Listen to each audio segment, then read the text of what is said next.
Hello बच्चों, क्या हाल चाल। तो भाई लेकर आ गए हैं और एक नया माइंड मैप। आज हम लोग पढ़ने वाले हैं मॉडर्न फिजिक्स का part 2, that is atomic structure. पिछले लेक्चर में हम लोगों ने डुअल नेचर के सारे चीजें अच्छे से डिस्कस कर लिए थे। तो आज हम लोग पढ़ेंगे बेटा atomic structure.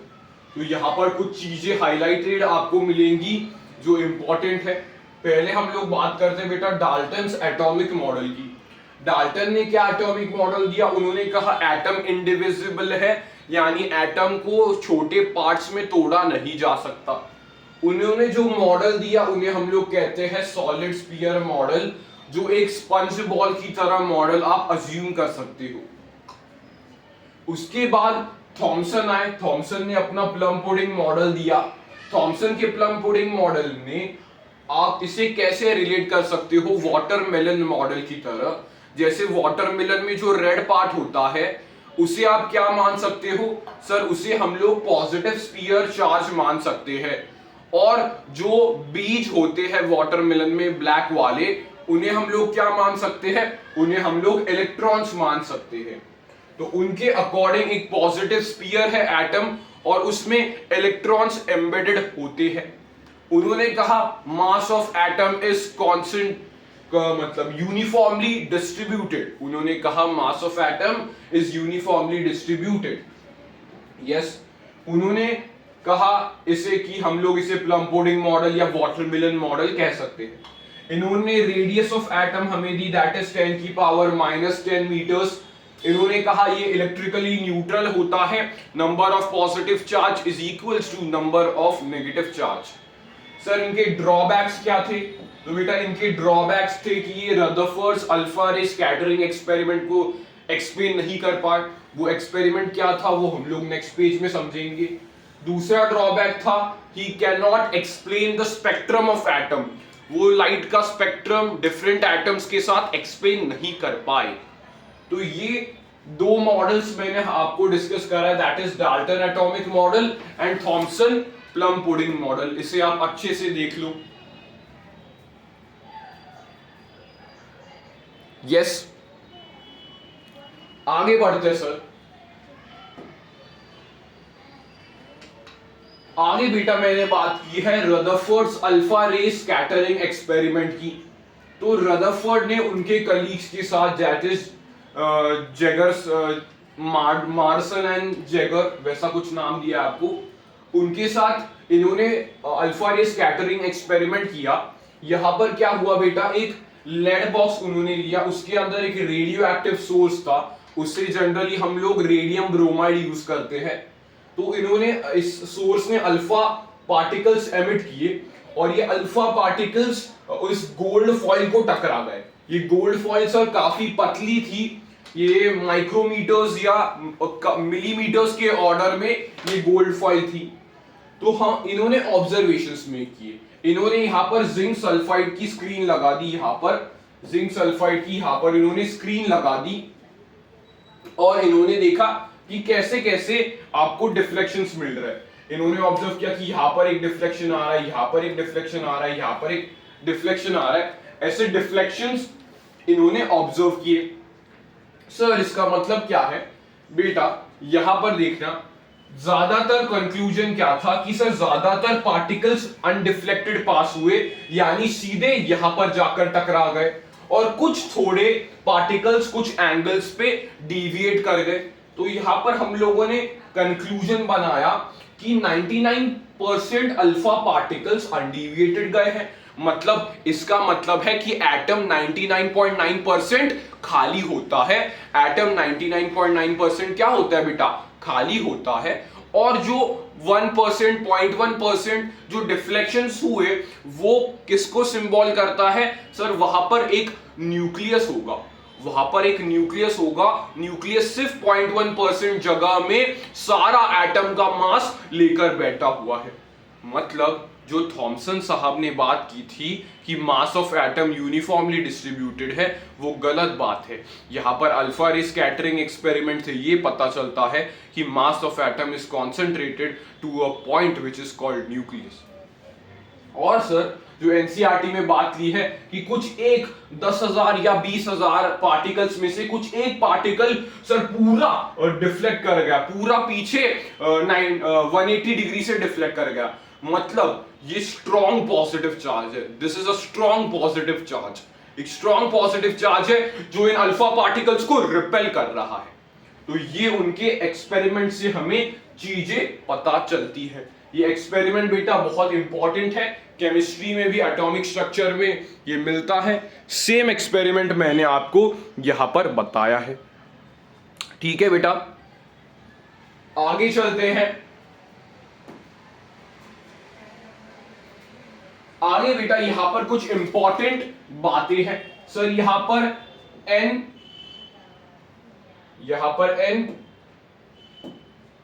n versus theta deflection का मैंने यहां पर ग्राफ आपको बनाया है।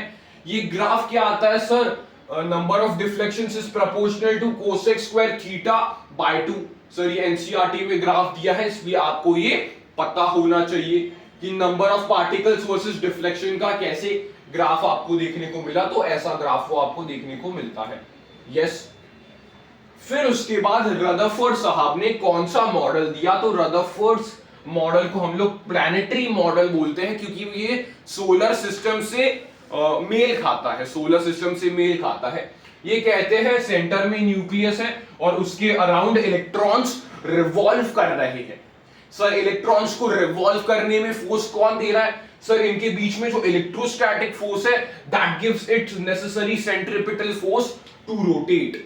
मतलब जैसे हम लोग सोलर सिस्टम में बात करते थे कि अर्थ, यहां ये सन है, ये अर्थ है और इनके बीच में ग्रेविटेशन फोर्स है, तो ग्रेविटेशन फोर्स प्रोवाइड कर रहा था necessary centripetal force for the rotation.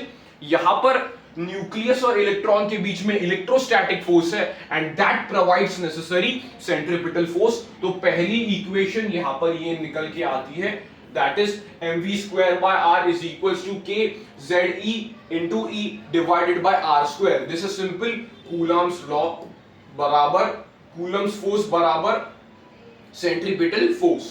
Yes sir, यहां पर रदरफोर्ड साहब के कुछ डीमेरिट्स भी थे। क्या थे वो, ये स्टेबिलिटी एक्सप्लेन नहीं कर पाए, एटम की स्टेबिलिटी एक्सप्लेन नहीं कर पाए। कैसे सर, यहां पर आए फिर से मैक्सवेल साहब। सर इन्हें तो हम लोगों ने देखा है ईएम वेव में। मैक्सवेल साहब ने क्या बोला, इलेक्ट्रॉनिक एक्सेलरेटेड चार्ज पार्टिकल है तो वो इलेक्ट्रोमैग्नेटिक रेडिएशंस रिलीज करेगा। हमने कहा हाँ रिलीज करेगा, तो वो अपनी एनर्जी कम करता जाएगा, अपनी एनर्जी कम करता जाएगा। तो एक ऐसा समय आएगा जब भी इलेक्ट्रॉन ऐसे स्पाइरल पाथ में, जलेबी की तरह पाथ में इस एटम, इस न्यूक्लियस के साथ कोलाइड कर जाएगा। हमने कहा ये भी सही है। तो उन्होंने कहा इसके लिए केवल 10 की पावर -8 सेकेंड्स लगेंगे, इतना कम टाइम लगेगा एक इलेक्ट्रॉन को न्यूक्लियस में कोलाइड करने से। लेकिन हमने देखा कि एटम स्टेबल होता है, ऐसा तो नहीं होता। मतलब रदरफोर्ड साहब स्टेबिलिटी को एक्सप्लेन नहीं कर पाए, स्टेबिलिटी को एक्सप्लेन नहीं कर पाए। और उन्होंने एक और बात कही कि he told that the spectra is continuous। मतलब उन्होंने कहा कि ये जो स्पेक्ट्रा आता है वो कंटिन्यूअस आता है। मतलब उन्होंने खुद ने नहीं कहा, मैक्सवेल के कंक्लूजन से हमें पता चल रहा है कि भाई कंटिन्यूअसली ये इलेक्ट्रोमैग्नेटिक रेडिएशन छोड़ेगा, मतलब एक कंटिन्यूअस स्पेक्ट्रा आना चाहिए। लेकिन हालांकि स्पेक्ट्रा कैसे होता है सर, डिस्क्रीट स्पेक्ट्रा होता है। जैसे हम लोग एंड में पढ़ेंगे Lyman series, Balmer series, passion series, ये सीरीजेस होते हैं, तो ये डिस्क्रीट स्पेक्ट्रा होता है। तो ये इंपॉर्टेंट बात है, रदरफोर्ड प्लैनेटरी मॉडल, उनके डीमेरिट्स, और ये ग्राफ आपको इंपॉर्टेंट होगा एग्जामिनेशन पॉइंट ऑफ व्यू से। यस यस, आगे बढ़ते हैं बेटा। यहां पर हम लोगों ने बात की है डिस्टेंस ऑफ क्लोजेस्ट अप्रोच। मतलब सपोज ये अल्फा पार्टिकल है ऑफ मास m और वेलोसिटी v के साथ मैंने फेंका है, तो कितने दूरी तक वो रुक जाएगा न्यूक्लियस से, that is distance of closest approach. हमारे पास इसका फॉर्मूला ये होता है कि ZE² by ½ m mass of alpha particle v square. This हमारे पास क्या है, काइनेटिक एनर्जी है। This is kinetic energy denominator में। तो यहां पर आप इसको सिंपल किससे सॉल्व कर सकते हो sir, COME, that is conservation of mechanical energy से आप इसे प्रूव भी कर सकते हो कि यहां पर काइनेटिक एनर्जी है, यहां पर पोटेंशियल एनर्जी है। तो KE initial plus KE final is equals to PE initial plus PE final, ऐसे हम लोग देख सकते हैं। तो this is distance of closest approach. आप इस फॉर्मूला को याद रखिए क्योंकि एनसीईआरटी में ये फॉर्मूला आपको एज इट इज मिल जाने वाला है। एज इट इज आपको ये फॉर्मूला मिलेगा, एज इट इज आपको ये फॉर्मूला मिलेगा। उसके बाद बेटा आता है impact parameter. The perpendicular distance of the initial velocity vector of alpha particle, मतलब ये क्या है, परपेंडिकुलर डिस्टेंस है। ऐसा सपोज इनिशियल वेलोसिटी वेक्टर कुछ ऐसा है, तो उसका perpendicular distance from the nucleus, from the centre of nucleus, ये इंपैक्ट पैरामीटर होता है।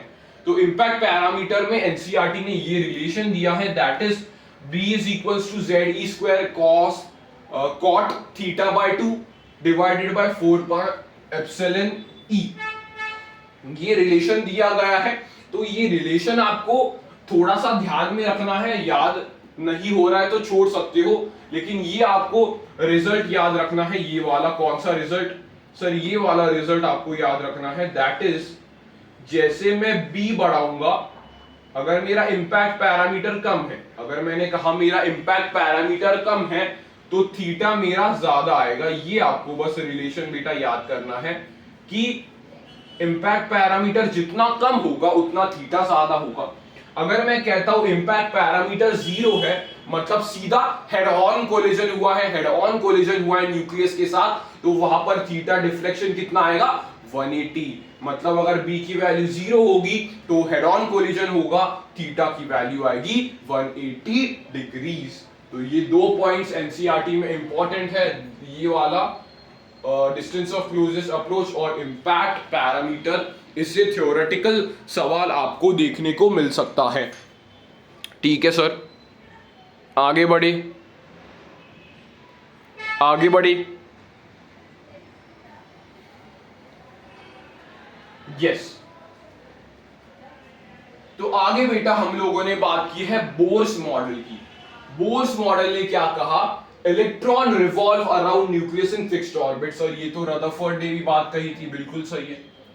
इन्होंने रदरफोर्ड की इक्वेशन फिर से लिखी, ये एक इक्वेशन है, इंपॉर्टेंट है ए। यहां पर mv square by r is equals to k ze square by r square. Quantisation of angular momentum उन्होंने हाइपोथेसिस दिए, mvr is equals to nh by 2 pi, मतलब इंटीग्रल मल्टीपल में nh बाय 2 पाई के angular momentum होगा और वहां पर ही electron पाया जाएगा। यस, सपोज अगर आपको दिया है 2.5 h बाय 2 पाई, तो आप इसे कहोगे सर यहां पर पॉसिबिलिटी नहीं है। लेकिन अगर आपको दिया गया है 5h बाय 2 पाई, तो आप कहोगे सर यहां पर पॉसिबिलिटी है, क्योंकि quantization of angular momentum important है। फिर इसको डिराइव किन्होंने किया, इसको डिराइव किया हमारे डी ब्रॉगली सर ने, इन्होंने इसको डिराइव किया। इन्होंने क्या कहा, 2 pi r is equals to n lambda. मतलब अगर मैं फर्स्ट ऑर्बिटल की बात करता हूं तो उन्होंने कहा वहां पर एक वेव बनेगी, अगर n इज इक्वल्स टू 2 रहा तो वहां पर 2 वेव बनेगी, n इज इक्वल्स टू 3 रहा तो वहां पर 3 वेव बनेगी। उन्होंने इलेक्ट्रॉन का वेव मोशन से इसे रिलेट किया, that is 2 pi r circumference is equals to n lambda. Sir हम लोग लैम्डा को क्या लिख सकते हैं, प्रीवियस सेशन में हम लोगों ने पढ़ा था lambda is equals to h by mv is the de Broglie wavelength. तो यहां पर क्या आएगा सर, इसको अरेंज करके हमारा प्रूव हो जाएगा mvr is equals to nh by 2 pi. तो अगर आपको पूछता है तो ये हाइपोथेसिस दिया था, ये हाइपोथेसिस दिया था बोहर सर ने, लेकिन इसको प्रूव किन्होंने किया, इसको प्रूव हमारे डी ब्रॉगली सर ने किया। यस, प्रूफ भी वो आपको पूछ सकता है, इसलिए आपको छोटा ये प्रूफ पता होना चाहिए। तीसरी बात है कि इलेक्ट्रॉन के पास कोई एनर्जी नहीं रहती, ऑर्बिट के पास फिक्स एनर्जी रहती है। मतलब इलेक्ट्रॉन की कोई एनर्जी नहीं रहती, ऑर्बिट के पास एक फिक्स एनर्जी होती है। यस, अगर मैं कहूं एक इलेक्ट्रॉन का ट्रांसमिशन हो रहा है लोअर एनर्जी स्टेट से हायर एनर्जी स्टेट में, तो वो एनर्जी अब्सॉर्ब करेगा और ट्रांजिशन होगा, एनर्जी अब्सॉर्ब करके वो ट्रांजिशन करेगा। लेकिन अगर मैं कहता हूं हायर एनर्जी स्टेट से लोअर एनर्जी स्टेट वो आ रहा है, तो वो एनर्जी एमिट करेगा in the form of photon, photon हमारे पास एमिट होगा। यस, तो अगर मैं लोअर एनर्जी स्टेट से हायर एनर्जी स्टेट में जाता हूं तो मैं एक फोटोन अब्सॉर्ब करूंगा, और अगर मैं हायर एनर्जी स्टेट से लोअर एनर्जी स्टेट में जाता हूं तो मैं एक फोटोन एमिट करूंगा, मैं यानी इलेक्ट्रॉन। यस, तो ये चार आपको डी ब्रोगली के पोस्टुलेट्स पता होने चाहिए। ये तो रदरफोर्ड का ये इक्वेशन आपको पता होनी चाहिए, mv² r is equals to kze square by r square and mvr is equals to nh by 2 pi। ये दो इक्वेशंस आपको पता होनी चाहिए, और इसका प्रूफ डी ब्रोगली का पता होना चाहिए। इलेक्ट्रॉन के पास कोई एनर्जी नहीं रहती, ऑर्बिट की एनर्जी जो होती है वो फिक्स्ड होती है, और ट्रांजिशन का केस आपको पता होना चाहिए। ये बोर मॉडल के कुछ इंपॉर्टेंट बातें हमें देखने को मिल सकते हैं, बोर मॉडल के कुछ इंपॉर्टेंट सर बातें देखने को मिल सकती है।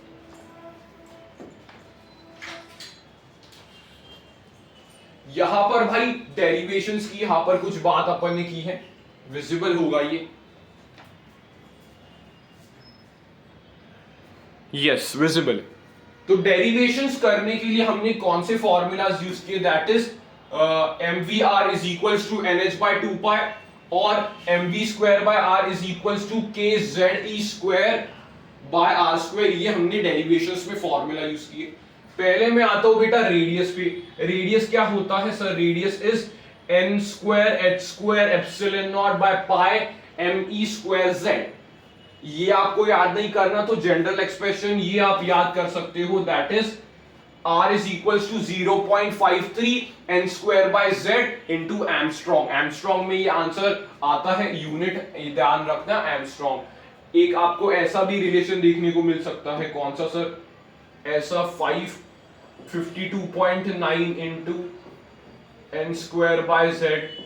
ये आपको किस में मिलेगा सर? पाइकोमीटर में मिलेगा। पाइकोमीटर में ये रिलेशन आपको मिलता है, लेकिन जनरली एमस्ट्रॉन्ग में आप इसे याद रखो।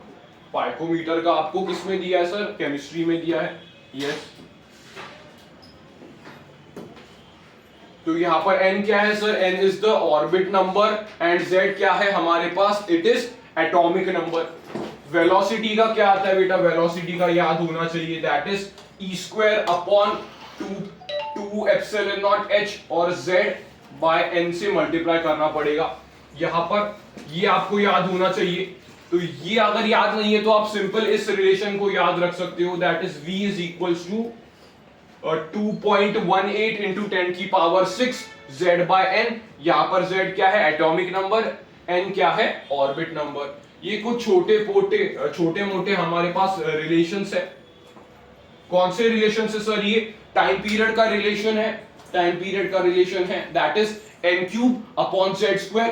फ्रीक्वेंसी का रिलेशन है उसका उल्टा, that is z² by n³। Magnetic field का पूछा है उसने, that is inversely proportional to n की पावर 5। और यहां पर ओमेगा, सर ओमेगा का ये फॉर्मूला आपको पता होगा, omega is 2πf। Omega is 2πf, omega is proportional to frequency, और फ्रीक्वेंसी क्या होता है? z² by n³। तो ये आप याद रख सकते हो।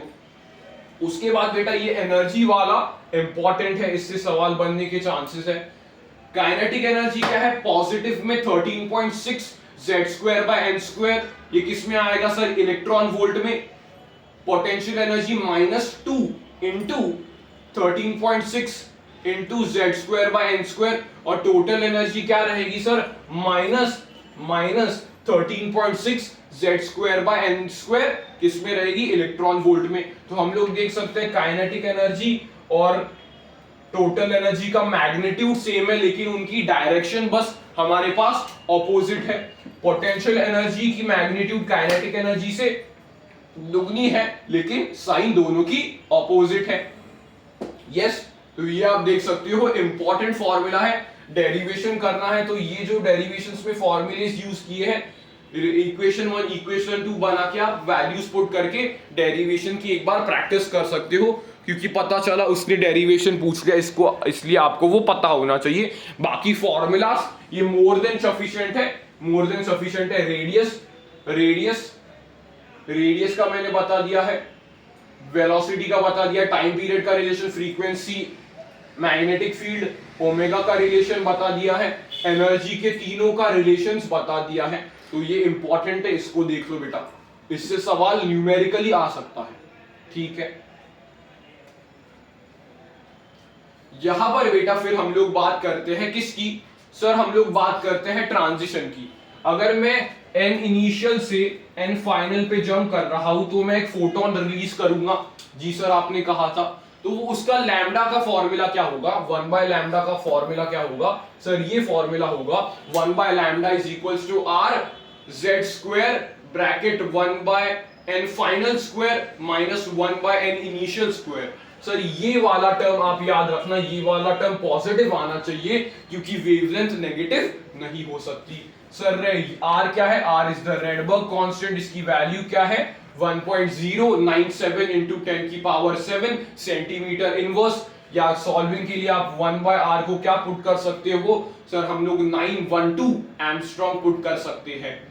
ये 1 बाय लैम्डा क्या है सर, इसको हम लोग बोलते हैं वेव नंबर। अगर वो चालाकी से पूछने की कोशिश करता है वेव नंबर बताइए, तो आपको सीधा 1 बाय लैम्डा की वैल्यू निकालनी है। हाँ सर, यहां पर एक और फॉर्मूला बनता है, that is number of spectral lines की कितने स्पेक्ट्रल लाइंस इस ट्रांजिशन से इस ट्रांजिशन तक निकलेंगे। तो उसका फॉर्मूला क्या है, number of spectral lines is equals to n2 is the final state, n1 is the initial stage, n2 minus n1 bracket n2 minus n1 plus 1 divided by 2। इससे आपके नंबर ऑफ स्पेक्ट्रल लाइंस वाले सवाल बहुत easily complete हो जाएंगे। Yes, समझ आया, समझ आया। ये फॉर्मूलास बेटा इंपॉर्टेंट है, इस पे मार्क कर देता हूं मैं, न्यूमेरिकल्स के सवाल बन सकते हैं, ये इंपॉर्टेंट है, न्यूमेरिकल्स के सवाल यहां पर बन सकते हैं। इस फॉर्मूला के न्यूमेरिकल्स के सवाल बनने के चांसेस बहुत ज्यादा होते हैं, इसलिए आप इसे याद रखना, ठीक है। ठीक है सर, विजिबल है, okay.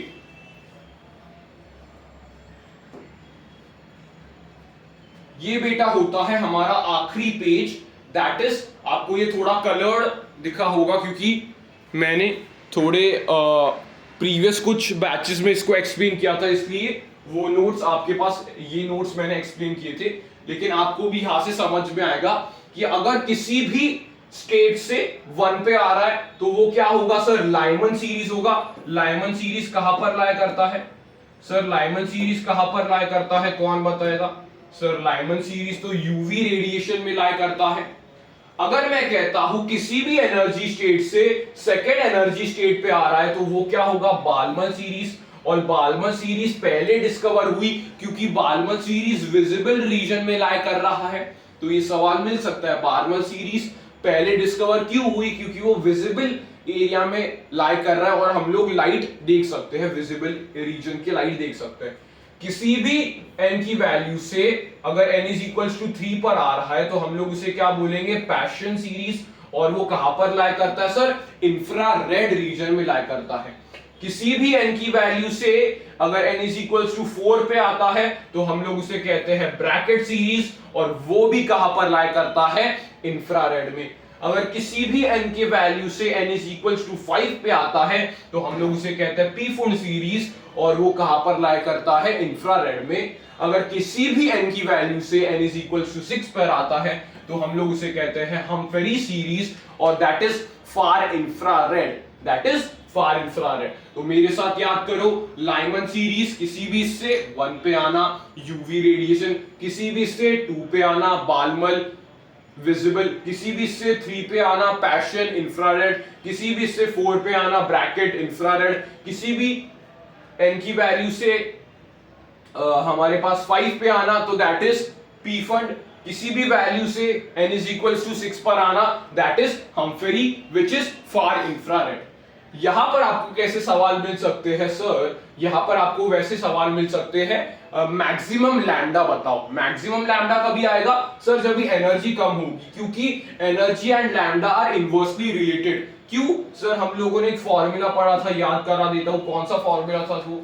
E is equals to hc by lambda।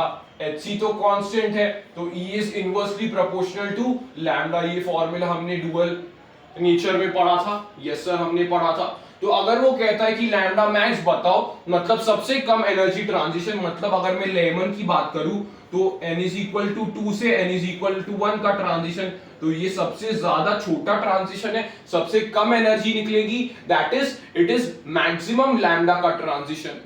और अगर वो आपको पूछता है सर मिनिमम लैम्डा का ट्रांजिशन, तो मिनिमम लैम्डा मतलब मैक्सिमम एनर्जी, मैक्सिमम एनर्जी मतलब इस स्टेट से इंफिनिटी, मतलब infinity n is equal to infinity से 1 का transition, which will be maximum energy but minimum wavelength. ऐसा ही आप बाकियों के लिए कर सकते हो। यस, यहां पर वो आपको क्या पूछ सकता है सर? Excited state. इसमें आप कंफ्यूज होते हैं। अगर मैंने बोला फर्स्ट एक्साइटेड स्टेट, तो फर्स्ट एक्साइटेड स्टेट मतलब n इज इक्वल टू 2। अगर मैंने बोला फोर्थ एक्साइटेड स्टेट, तो that is n is equal to 5। मतलब एक्साइटेड स्टेट क्या होता है? वो स्टेट प्लस 1। अगर मैंने बोला थर्ड एक्साइटेड स्टेट, तो आप क्या बोलोगे sir? n is equal to 4 होगा। अगर मैंने बोला सिक्स्थ एक्साइटेड स्टेट, तो आप क्या बोलोगे sir? n is equal to 7 होगा। ये कुछ बेटा इंपॉर्टेंट बातें हैं जो इस पे न्यूमेरिकल्स बना सकते हैं। ज्यादा आपके सीबीएसई में क्या सवाल आए हैं सर? ज्यादा आपके सीबीएसई में क्या सवाल आए हैं? दैट इज मैक्सिमम लैम्डा और minimum, maximum lambda that is minimum energy, या minimum lambda that is maximum energy के ट्रांजिशन का हमें वेवलेंथ निकालो। तो वेवलेंथ कैसे निकालेंगे सर? हमारे पास ये फॉर्मूला तो है ही, ये फॉर्मूला तो है ही, 1 by lambda is equals to r z square bracket 1 by n final square minus 1 by n initial square। यहां पर z क्या है बेटा? Atomic number. हाइड्रोजन के केस में इसे 1 पुट कर सकते हो। हाँ सर, इसे भी देख लो बेटा एक बार, स्पेक्ट्रल लाइंस। यस, तो ये होता है बेटा अपना मॉडर्न फिजिक्स का पार्ट 2 कंप्लीट। दैट इज पूरी थ्योरी अपन ने देख ली। मैंने आपको बताया कौन सा इंपॉर्टेंट पॉइंट्स हो सकता है। आप लोगों ने इतने अच्छे से इस लेक्चर को देखा, उसके लिए थैंक यू। ऐसे ही आप आगे लेक्चर्स को, आगे माइंड मैप्स को वॉच करते रहना और मोटिवेटेड रहना। इस वक्त आपको ज्यादा स्ट्रेस लेने की जरूरत नहीं है। जितने भी चीजें आपने पढ़े हैं उसको अच्छे से रिवाइज करना है। और फिजिक्स में मोस्ट इंपॉर्टेंट है कंसेप्ट समझ के क्वेश्चंस। कंसेप्ट का एप्लीकेशन आपको पता होना चाहिए फिजिक्स में। तो ये था हमारा मॉडर्न फिजिक्स पार्ट 2। अगले लेक्चर में आपको मिलेगा modern physics part 3 that is nuclei. तो ये मॉडर्न फिजिक्स अगर आपने कंप्लीट कर दिया चंक, तो आपका बहुत अच्छा कंप्लीट हो जाएगा और वो इजी भी होता है, तो स्कोरिंग भी बन जाता है मॉडर्न फिजिक्स। तो मिलते हैं बेटा अगले लेक्चर में, तब तक के लिए keep studying, keep watching. Okay bye.